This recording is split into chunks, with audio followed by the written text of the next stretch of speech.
हर महीना वैन के 800 रुपए बचाने के लिए हम लोगों ने साइकिल से स्कूल जाना चालू कर दिया था। ये हो गई। चार लौंडे थरथराती ठंड में साइकिल से स्कूल जाते हैं, ब्लेजर, टोपा, मफलर बांध बुंदा के।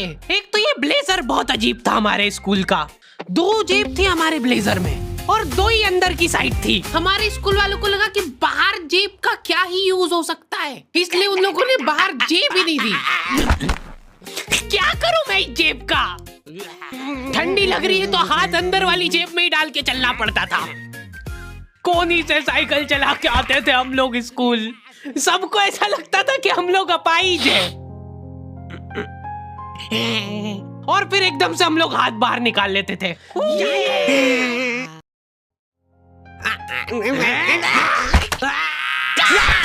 मजाक बना के रख दिया डिसेबिलिटी को। अपाहिज लोगों की रिस्पेक्ट कम हो गई थी हमारी वजह से, लेकिन लड़कियां खुश हो गई थी इस इनोवेशन से। उनको लगा था कि ब्रा का खर्चा नहीं करना पड़ेगा, अपना जो भी सामान है उसको एकदम जेंटली इन जेबों के अंदर प्लेस कर देंगे।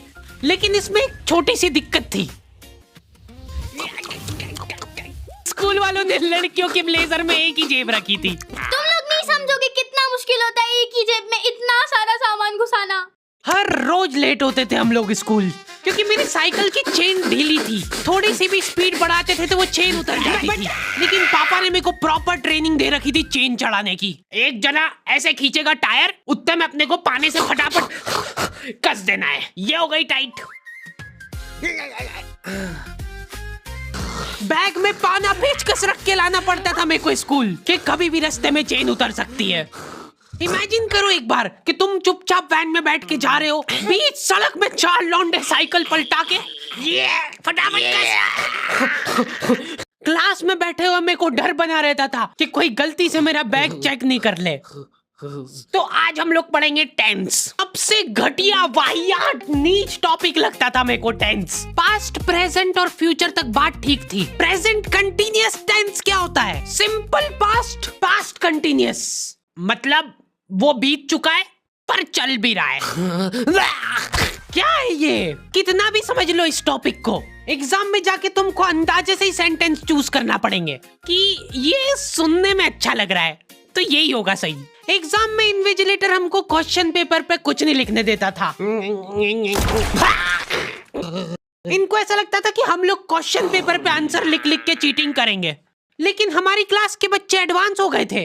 ये पूरी की पूरी आंसर शीट एक्सचेंज कर लेते थे कि तू लिख के देते को आता है। तो बोर्ड एग्जाम थी यार हमारी, और हमारे स्कूल वाले बोर्ड एग्जाम को बहुत सीरियसली लेते थे। अलकायदा टाइप ट्रेनिंग मिली थी हम लोगों को। एग्जाम देते हुए कहीं से भी बॉम्ब गिर सकता है, लेकिन तुम्हारे हाथ नहीं रुकना चाहिए, चाहे तुमको क्वेश्चन आता हो या ना, कुछ न कुछ लिख के ही आना है। हमारा एक ही मकसद होना चाहिए, आंसर शीट भरना। नहीं आए तो भी कुछ भी लिख के आ जाओ। मेरे को ये नहीं समझ आता कि मैं कुछ भी कैसे लिख के आ जाऊं। मेरे को आता ही नहीं है, क्या लिखूं मैं? एक तो हमको इतना डरा धमका के भेजा गया था ना सेंटर पे, मैं नर्वसनेस में जाके अपना नाम भूल गया वहां पे। इन्विजिलेटर ने नाम पूछा, मैं सोच रहा हूँ क्या हो सकता है। बेटा नाम, नाम तुम्हारा। 2 मिनट।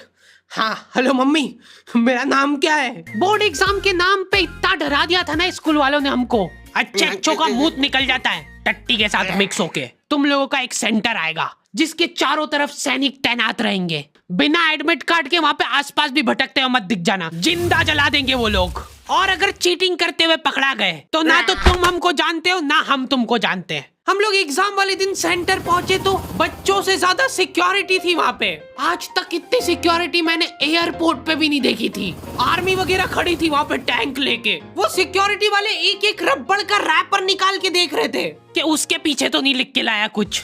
क्या लिख लूंगा मैं इतनी सी जगह में? लिख भी लिया तो मेरे को ही समझ नहीं आएगा कि क्या लिखा है। कुछ चीजों का मेरे को लॉजिक ही समझ नहीं आया था कि तुम नंबर वाली घड़ी पहन के नहीं जा सकते हो, पहनना है तो कांटे वाली पहनो।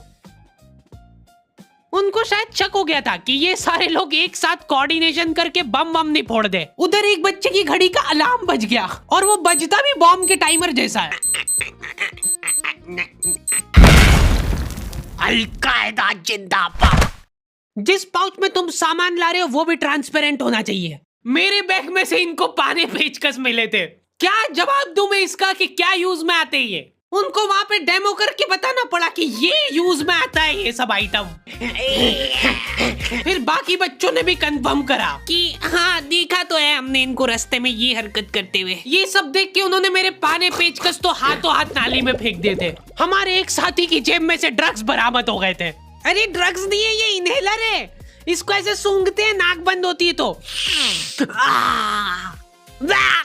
नाक खोलने के बाद भी अगर तुम इनहेलर को पूरी ताकत से सूंघते हो, आंखें दिमाग में ठंडक हो जाएगी तुम्हारे। वो बच्चे नहीं होते जो पूरा साल टाइम पास करते और एग्जाम के एक दिन पहले पढ़ के एग्जाम देने आ जाते हैं। वो बनने की मैं कोशिश ही कर पाया था सिर्फ।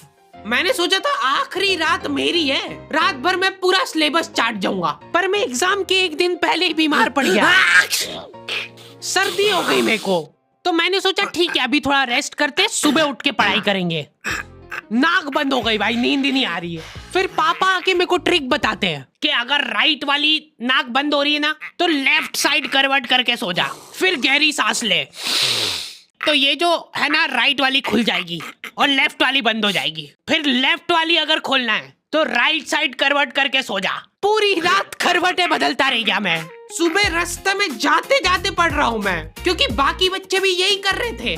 बच्चों को लग रहा है कि भाई जितना हम लोग साल भर में नहीं पढ़े उतना हम लोग रास्ते में जाते हुए पढ़ लेंगे। रास्ते में ऐसे कॉपियां लेके घूम रहे जैसे इनसे ज्यादा पढ़ाकू कोई हो ही ना। सुबह हम सब लोग सेंटर लेट पहुंचे क्योंकि साइकिल की चेन उतर गई थी, तो रास्ते में वो कर रहे थे। और क्वेश्चन पेपर भी लेट हो गया था उस दिन। क्वेश्चन पेपर Z+ सिक्योरिटी के साथ आता था। 10 बॉडीगार्ड लेके आते थे एक जरा सा पार्सल।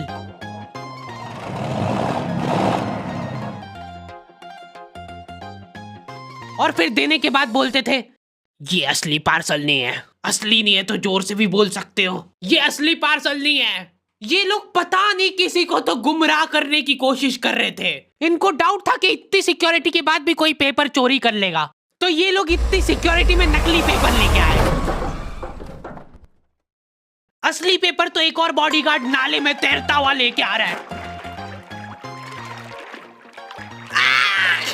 ये पाने पेचकस किसने डाले नाली में? ये लो। मजाक कर रहे थे हम तो, यही है असली क्वेश्चन पेपर। जाओ बांट दो फटाफट।